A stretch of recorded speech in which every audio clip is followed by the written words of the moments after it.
Welcome everyone.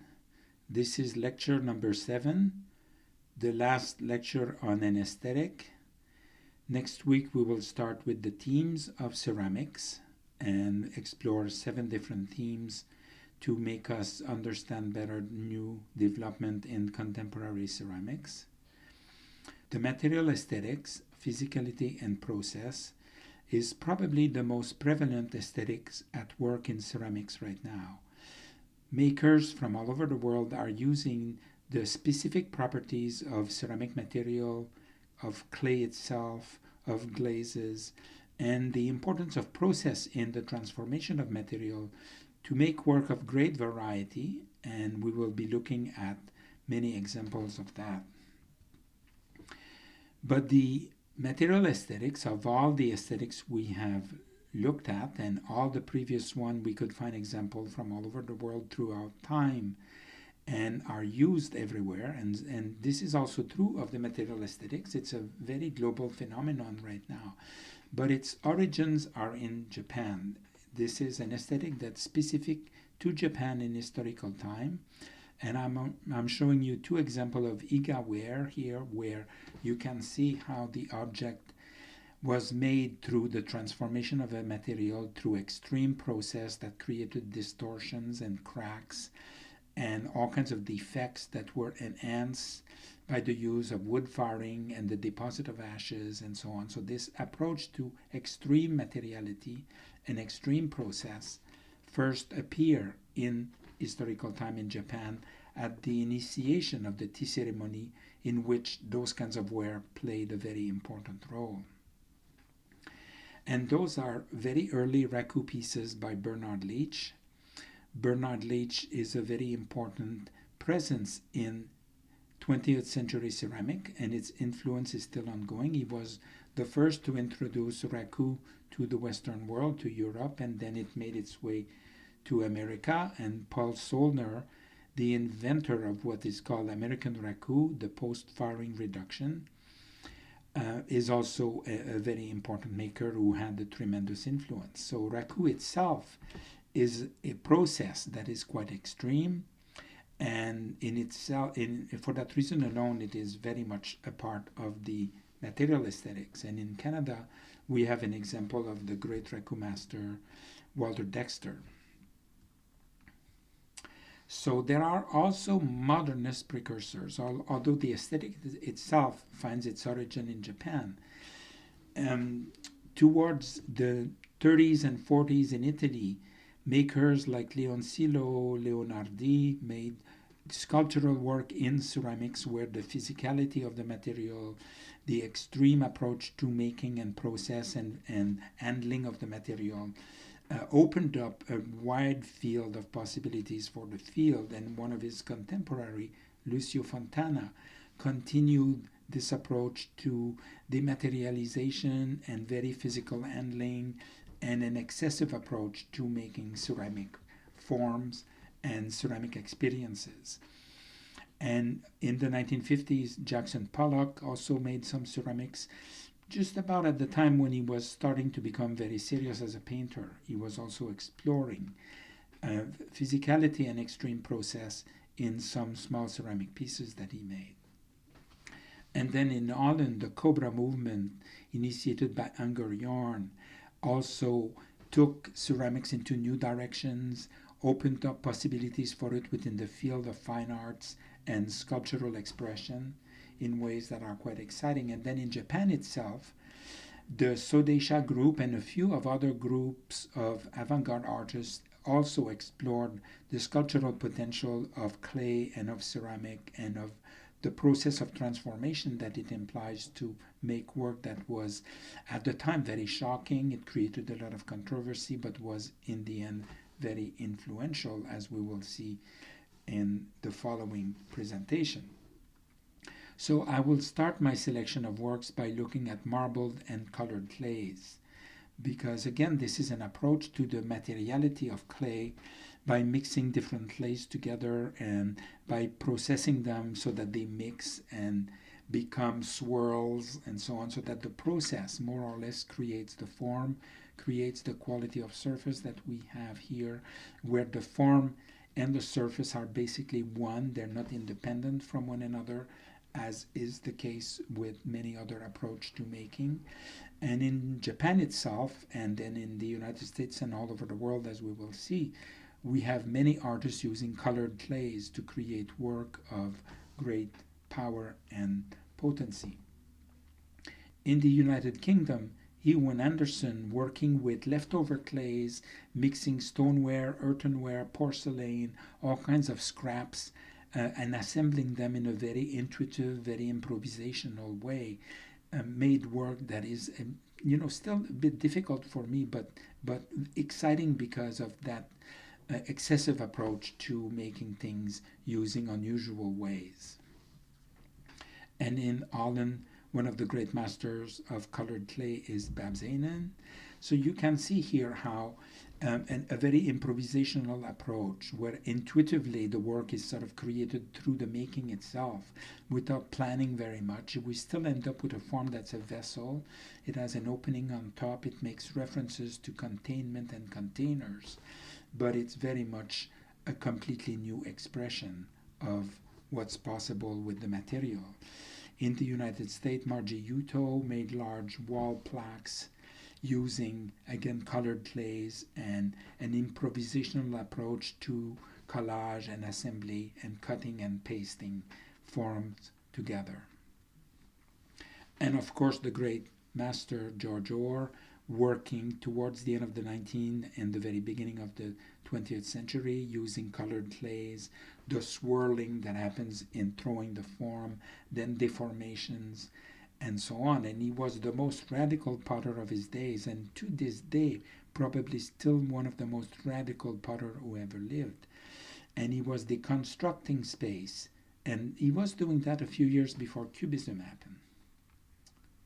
So I have a large selection of contemporary works to show you as well, beginning with Peter Vokos, who, again, following in the footsteps of the Italian precursors, looking at tea ceremony ware from Japan and contesting the classical approach of Bernard Leach and a few other makers, made work of great power through scale, very large scale, tearing things, poking things, making holes, patching them up, and so on, and for a while made a lot of very large, very sculptural pieces that were breaking free from the tradition of pottery making and led the way for further development by many other makers. One of his contemporary was John Mason, and you can see here the scale that those people achieved and the great physicality of how they approach making the form, using tools, and as almost a violent approach to making that's quite forceful and very powerful. Another example here of the work of John Mason, this very large cross. It's about 1.5 meters wide and tall. And the color itself was revolutionary because he was using very bright colors and using commercial glazes that were made for the amateur market. And so there is, and then the very impressive scale as well. And it's interesting to consider how sometimes the work is informed by an organic approach, very improvisational, and then the same maker would make work from a geometric perspective. And at some point he went all the way to geometry, and instead of fabricating or making anything, he was using industrially produced material like bricks for kilns and reorganizing them in all kinds of structural assemblage.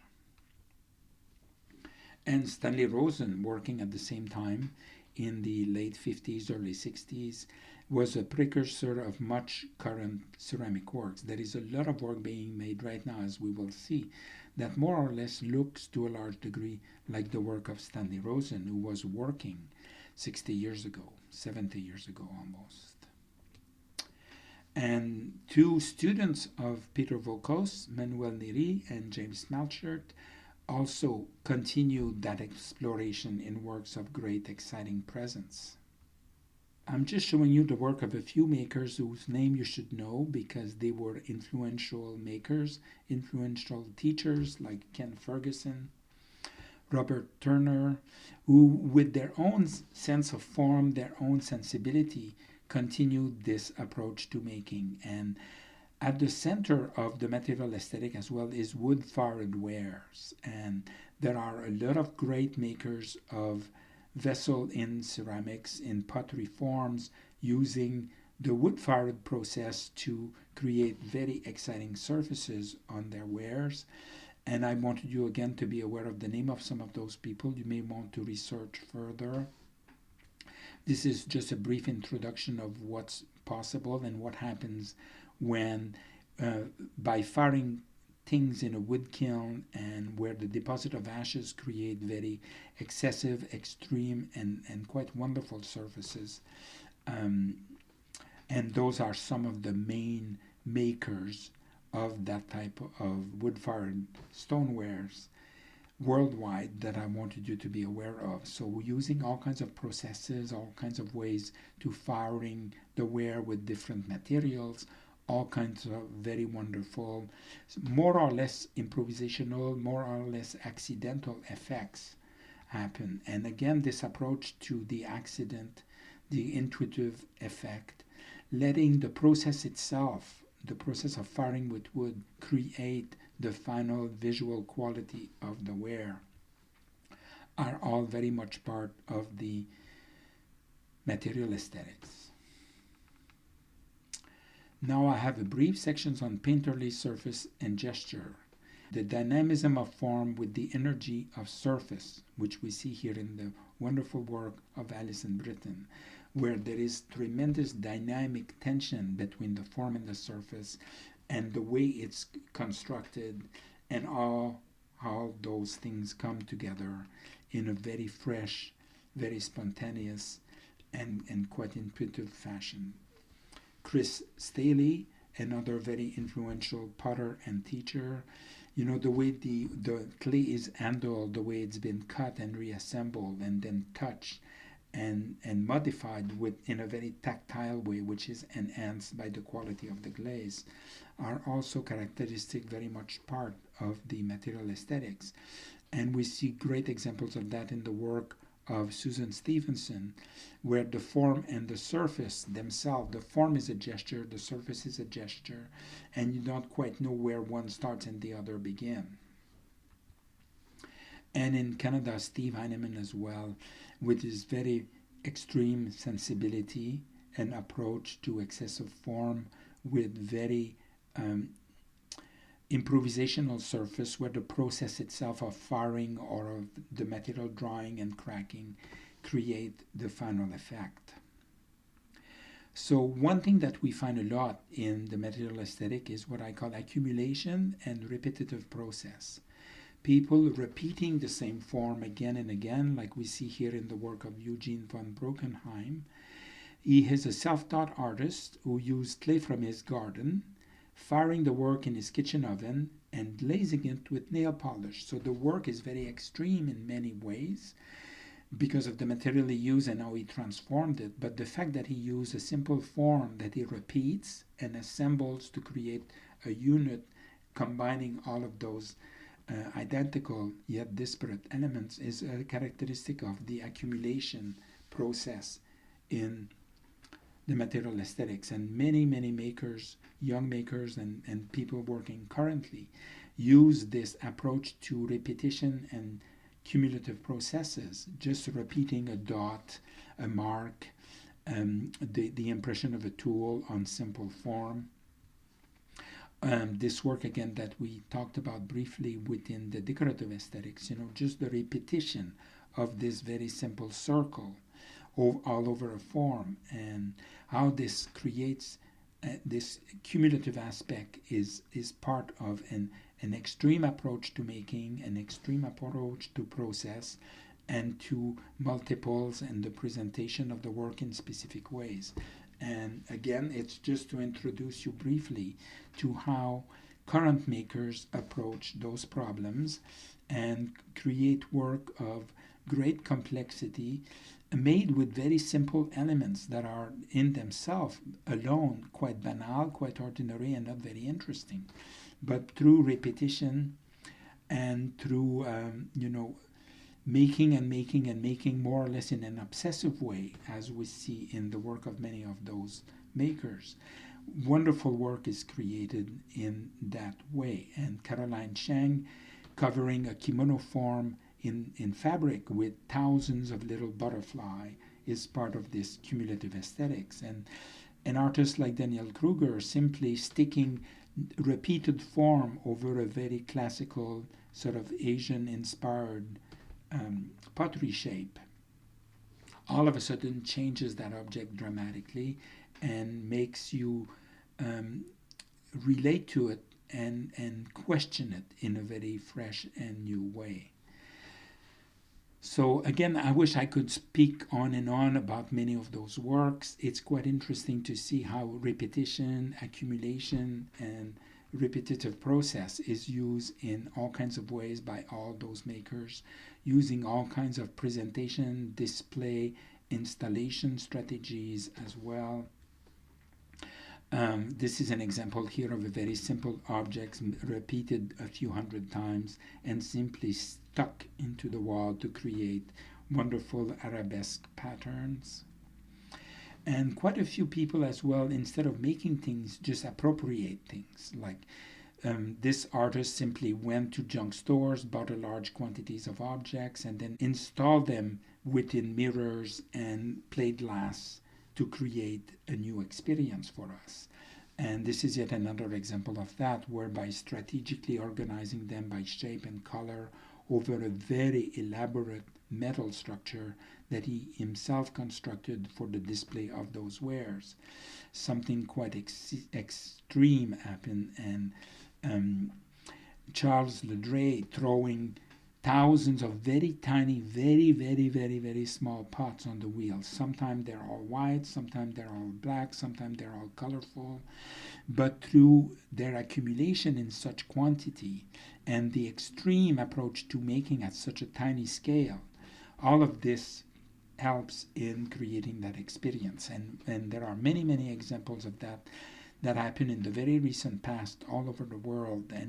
And this problem of, how do we present ceramic and pottery form within various contexts? And people have come up with very exciting solutions in all kinds of ways to do that. But certainly the issue of repetition, of accumulation, and of extreme process through quantity is at the center of many of those investigations.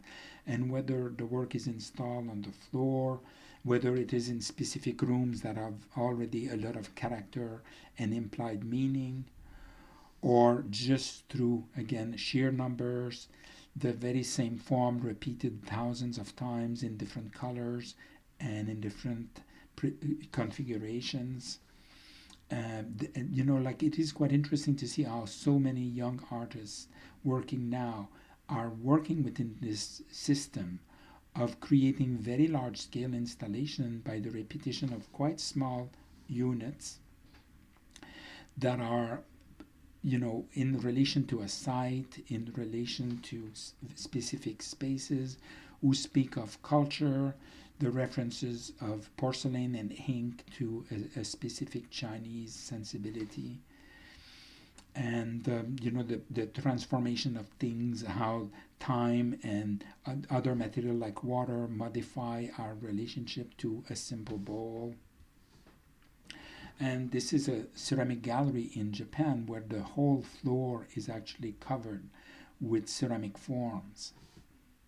So it is quite interesting to consider the potential for accumulation and repetition in huge numbers can create a very exciting effect. And we have a very wonderful example here in the work of Rebecca Belmore for the Canadian Museum of Human Rights in Winnipeg.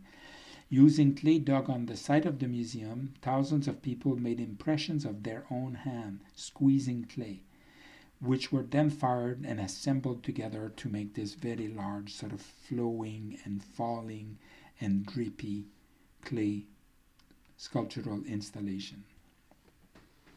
And then the quite extraordinary work of Paul Cummings collaborating with, I believe, a few thousand people who made a red poppy for each dead of the First World War. And this was installed for a few weeks at the Tower of London in England to celebrate the 100th anniversary of the end of the First World War. And there are, I think more than 1 million copies were made for each of those dead. Now I have a selection on multimedia, installation strategies, and unfired clay as well, which are all part of the material aesthetic.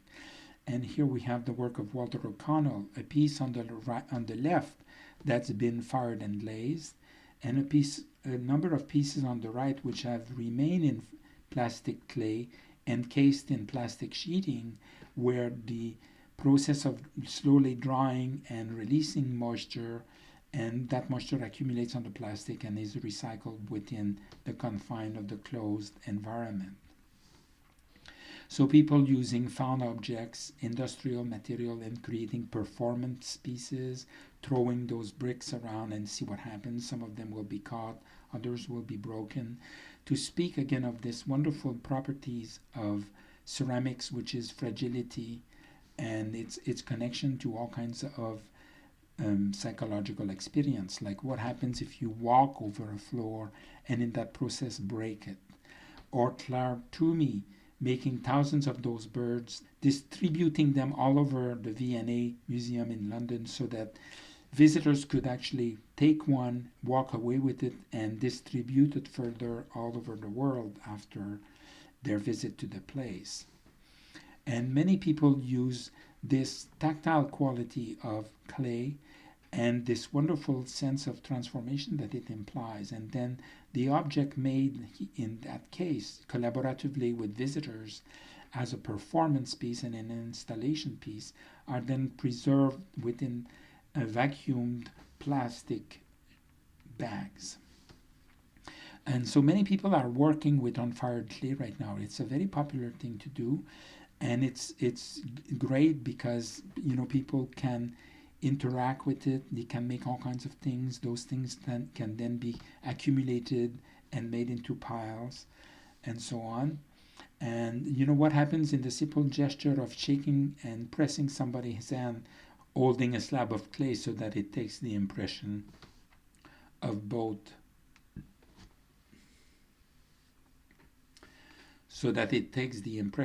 hands and creates a trace and a memory of that activity. Anna Maria Maiolino working with extruded clay and huge coils of clays and balls of clays and presenting them in all kinds of various international contexts. And of course the quite wonderful work of Rebecca Warren, also made with unfired clay over platforms that are in movement in space and so on, references to the body. We will see that again in the thematic lecture on figuration. But this serves as an introduction for a lot of this material by people using clay over wood structure and metal structures, and this liberates them to create work of great dimension, like in the case of Adrian Villar-Rojas, which makes work that is monumental and like this whale in the forest.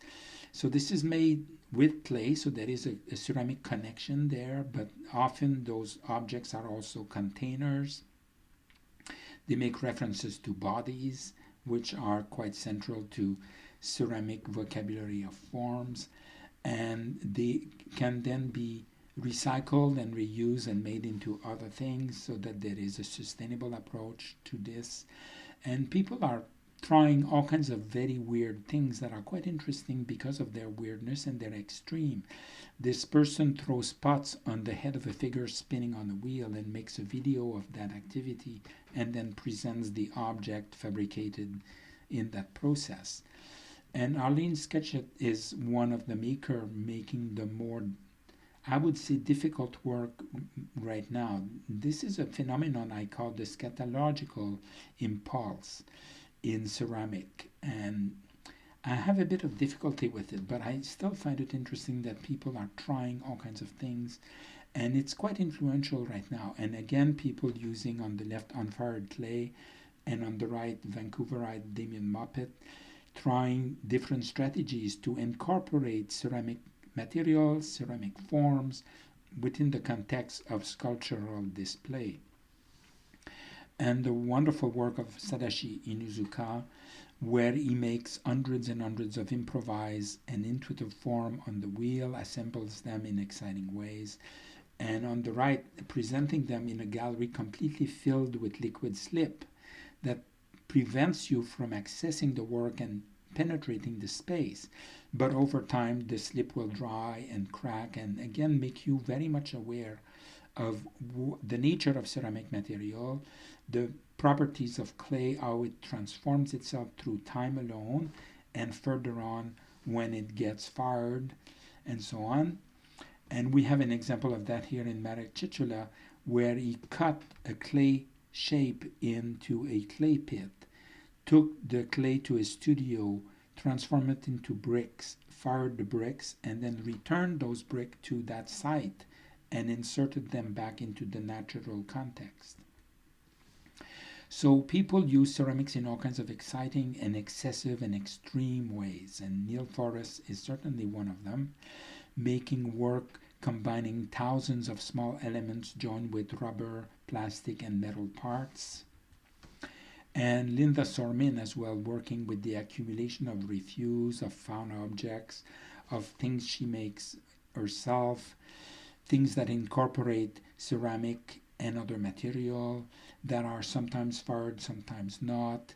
But again, this very intuitive, very improvisational approach to the making of very extreme and very, very excessive form, sometimes introducing color at the level of glazes. And many, many makers right now, quite young makers, are making work of great, exciting quality by the coming together of all of those disparate ways of forming things and breaking free from the constraints of making that have been imposed on ceramics for so long, and making large quantities of work of great size, and just start at the floor and see what happens as you go up, and then present the result.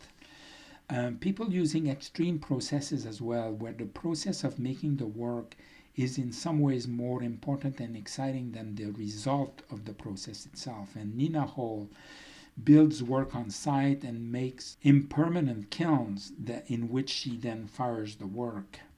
And John Roloff, working in the United States in the late 70s, early 80s, made a series of performance pieces all over the United States and the world, where again he would build a structure with clay found on site, quite a large structure, working collaboratively with other people, build a kiln around that structure, then fire it on site, remove the kiln itself, and see the remnant of the process, the collaborative process that took place over a few days. And I've shown you those night boats of John Roloff before. I'm showing them again because it's an extreme approach through glazing and through scale that is part of that aesthetics. And Brad Taylor, you can see here a detail of the work where the material has been manipulated and formed and twisted and pushed around in ways that create work that opens up new possibilities for new expression and new experiences in ceramics. Jessica Hutchins, making work within the context of furniture and the contextualization of forms which otherwise would be difficult to uninteresting, but within the presentation of furniture, all of a sudden they become anthropomorphized. You connect with them and empathize with them in a way, and it creates a strong psychological connection. Yinghui Chuang, making thousands of small objects, repeating them, assembling them, and presenting them in very original ways. Virginia Scotchy doing something similar, occupying a large space on the floor. And then here I have a selection of extreme materiality, where the physicality of the material itself is extremely important and takes precedent over form, over almost expression and so on. It is really the material itself and how it's been transformed that is at the center of the experience on offer. And the more extreme example of that is Nishida Jun, an artist from Japan, who would build very large kilns, fill them completely with ceramic form, clay, glazed material, all kinds of fusible things, fill the whole space of that kiln and then fire it. And after firing, he would break the kiln and get those huge mass of fluxy material out of it. And most of it happening outside his control whatsoever, and then presenting them as sculptural object in an art context. And I have seen those in a museum, and they're very impressive and amazing. Unfortunately, Nishida Jun was standing in front of his kiln the last time he fired such objects, and the kiln cracked open. The flux material oozed out of the kiln and killed him. Jonathan Mess is one of the younger makers who are approaching those processes in some of the most exciting ways. Sometimes this take the forms of sculptural pieces, sometimes that are massive in feelings. They don't really feel hollow, they don't feel like volumes, which is such a characteristic property of ceramic forms. But other times, like we see on the left with Garrett Mason, references to pottery, to shapes that are already familiar but treated in such a way that there is a deconstruction or a sacrilegious approach to those shapes. And Andrew Lord, starting in the 70s, was one of the first to use extreme process of transformation through extreme tactility to make work with that kind of visceral, almost scatological quality. And Viola Fry, working also at the same time in the 70s, early 80s, making very, very large dish shapes that are a meter across, using Egyptian paste, which is a self-glazing clay, and in itself a very extreme material. Arnie Zimmerman making very large-scale works, some of it 3 meter tall, and very thick, very physical, and attacked with tools and cut and sculpted and carved in ways that no one had ever done to such a degree of excess before. And using porcelain and how the material cracks and behaves and how glazes respond to it, and how the slightest amount of manipulation and transformation with tools can make references to ice and to natural geological formations. In Japan, one of the great maker of sculptural ceramics now is Akiyama Yo, who makes very large work that he then dries very rapidly with a blowtorch so that the surface cracks and behaves in a very specific way. So it's a mixture of improvisation, using a new tool in a new way, somewhat with control, but let the material do its thing. And you can see how he achieves wonderful surfaces with burnishing and unlace qualities of great power. People making references to the process of not only making ceramics but firing it as well, with references to kilns and shelves and posts and stacking and what happens inside the kiln, and see how this could create new experiences. Extreme approach to making very over-the-top forms, glazing them in a very excessive way, again with excessive material like very dry glazes. And in Adrian Sachs, combining the rawness, scatological nature of clay with objects of great sophistication and refinement, with the transition at the level of the glaze between the materiality of all of those things to which found objects have been added, and how all those weird, separate, different, sort of incongruous things come together through contrast and excess. And people starting with the conventional, traditional, classical form and slowly transforming it through accretion of another material, attacking it and changing it and making it into something completely new. There are also many examples of the material aesthetic in extreme design or free design, where designers use computer technology. In the case of John Balistreri, where he's taken a wood-fired wheel-thrown vessel, scanned it into a computer, created a 3D print from that scanning, and then fired the 3D print in a wood-fired kiln again, and see how the object has transformed from being handmade to being computer-made, and what happened in that transition. Jolan van der Wiel, using magnetic clay, he's put magnetite into the clay, and using a magnet, he shapes those forms by the attraction principle of magnetic material. So using new material, new processes is something quite current right now, all those discoveries and exploration. While Marcel Wanders, going back as in the time when he was in kindergarten, making objects without thinking, without trying to make anything specific or beautiful or very interesting, and regaining sort of the naivete and innocence of children. While a lot of design collective like Forma Fantasma work with clay and found object and references to food, like really trying to expand the potential of design to engage with materials and culture and cultural experience in expanded ways.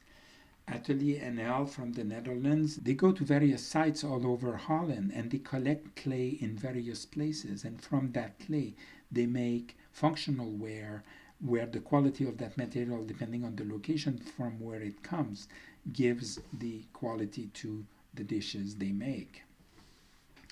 I have talked previously in the industrial aesthetic about unbreakable porcelain and all kinds of new material produced industrially.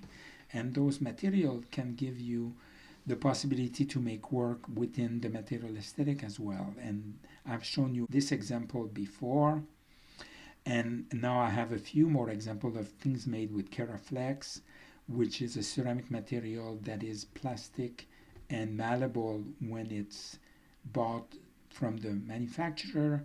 You can cut it, glue it, assemble it, weave it, and do all kinds of things with it, and then when you fire it in the kiln, it becomes permanent. Well, Thomas Lowell Edwards embeds his ceramic within cement and then cuts and carves them and create fossils of ceramic forms.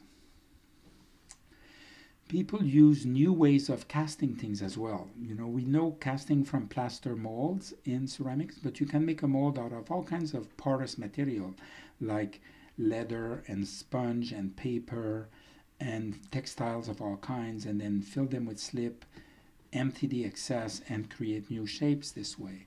And Masaomi Yasunaga from Japan, what he does is that he carves shapes and hollow spaces within rocks, sand, and all kinds of material that he then fills with glaze and layers glazes inside, and then fires the whole thing in a kiln so that after firing he can remove the excess sand and the excess material and generate form using a very extreme, very excessive process to make very extreme and excessive objects. And here we have designers using those same principles by embedding a found object into the sand, filling it with clay to create a cast, and then firing the way the slip has attached itself to the sand to create this aggregate that challenges your usual knowledge and experiences of ceramic objects, slip cast forms, and the making of things. And many young designers are exploring those potentials to expand through an approach to process in the making of new form in ceramics. And sometimes they create new tools. They actually manufacture the tools themselves in order to generate forms that could not possibly have been made otherwise and would not have existed without that approach to making. Another image by Marek Ciciola here, those seed capsules that he has created to specifically hold seeds of plants that would then be protected. So the material ceramic is protecting another material, which is an organic material coming from nature. And the coming together of culture and nature in those objects is a form of material aesthetic and excess that I also salute. So I have a few more examples of more extreme process and extreme materiality, because there is so much of that happening right now everywhere. It's a very popular thing to do. People creating new structures, again through repetition, through accumulation, through reassembly of things, sometimes cast as we see on the left, sometimes coiled and built on the right, presented in all kinds of excessive ways as well, over strings hanging from two walls, just poking a large form with a tool to attack it with piercings and openings. Sometimes the work is very large, like in the case of Lesonoyekam, which is, life-size, human size, while Katie Butterley makes jewel-like, very small objects of great precious quality, where the physicality of making is very present in this work. And people do that with the incorporation of found object, of all kinds of material, sometimes with the presentation within an art context with paintings and prints and other material. Two more senior makers who worked mostly in the 70s and 80s and 90s, Imre Schrammel from Hungary, shooting a block of clay with a riffle and see what happens. And in Canada, John Chalk is one of the great masters of this approach to intuitive making, improvisational effects, firing the ware as many times as necessary until the richness of surface and texture and color is achieved. And his wife, Barbara Timpton, following in his footsteps with cup and saucers. And Jim Thompson, another Canadian who also has approached both at the level of making form, glazing them and firing them, this very material approach to making ceramics I'm celebrating today. But there is also simplicity as extreme process, to make something very directly and simply, like Rudolf Steffel does by throwing a form on the wheel and changing it slightly through manipulation. Or Atsuko Yoshimura, when she was a student at Iminicar, throwing forms on the wheel, cutting them to make slabs, assembling those slabs into those light fixtures. And the wonderful work of Takeshi Yasuda, again, making work just white, very direct, very simple. And this simplicity is in itself an extreme approach to making.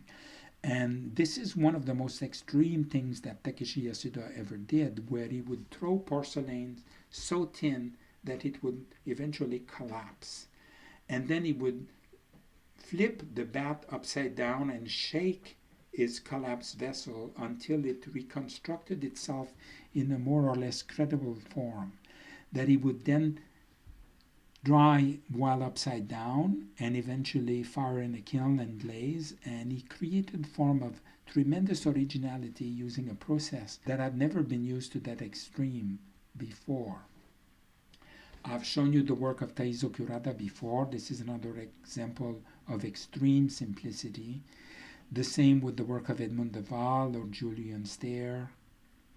And quite many makers as well approach process and material through a very simplified, very direct, very unfussed manner that can create work, sometimes here in the case of David Peters with wood-fired surfaces, that combine the simplicity of the form with the richness of the surface to create work that I find amazingly potent in its freshness and in its newness as well. It takes a lot of confidence to make work of such simplicity and directness and seeming dumbness in a way. And I just love the work of Joseph Pins for that reasons. A few examples from Korea. The Koreans are great master of simplicity and directness and improvisation and intuitive approach in making ceramics, and I wanted to celebrate the extraordinary contribution contemporary Korean potters are making to the development of ceramics. We have example of that from Japan as well. The work of Sueharu Fukami, which exemplifies an approach to simplicity and minimalism and starkness. In France, a potter like Claude Champy is a name you should know and may want to research further, as is Bruce Taylor from Canada. Now I have a section of extreme glazing as well, glaze as a material. We've looked at that somewhat in the flux aesthetic as well, where I introduced the work of Gertrude Enneton-Hatzler, of Luciri, and of Brian Rochefort. I may want you to go back and visit again the flux sites and see what happened with the material I've showed there. But somebody like Robert Sperry, who would glaze his pottery form with a black glaze and fire it in the kiln. And after firing, he would apply a porcelain slip over the fired black glaze and apply it in very suggestive and strategic ways that would then dry the slip and make it crack and behave in interesting ways. And then he would refire the plate so that the porcelain slip would fix itself into the black glaze and create this wonderfully innovative and original approach to making. Jenny Ma from Regina, Saskatchewan, making extraordinary work of extreme thinness, thin as a piece of paper, so that when she would apply a thicker coat of glaze in certain area of the porcelain, when the ware is fired in the kiln, the doubling of the thickness of glaze warps the porcelain and sort of sucks it up and deforms it in a way that is, as far as I know, unique and absolutely original. The use of salt glazing as well, which I have mentioned earlier in the flux aesthetic. Again, example of that because it's an extreme approach to glazing. Walter Keeler, Joseph Bennion, Wayne Gann. And now I have selections of work by contemporary artists, people who don't identify as ceramic artists or as potters in any way or form, but use ceramic in their sculptural work to great effect. And Sterling Ruby is a great example of that. And if I were to tell you that those things are about a few inches wide and made by a child in kindergarten, you'd probably believe me. But they're made by a very sophisticated and very celebrated artist, and their scale is huge. They're sometimes 1 or 2 meter wide. And because of the excess in scale, the excess in glazing, and the extreme tactility of making, the work has a power that's quite convincing when you come across it. Rosemary Truckle is another one of those very important sculptor who has been making a lot of exploration of ceramics in her work recently, as is Linda Beglis, a very early feminist artist who has used ceramic in extremely varied and exciting ways throughout her career.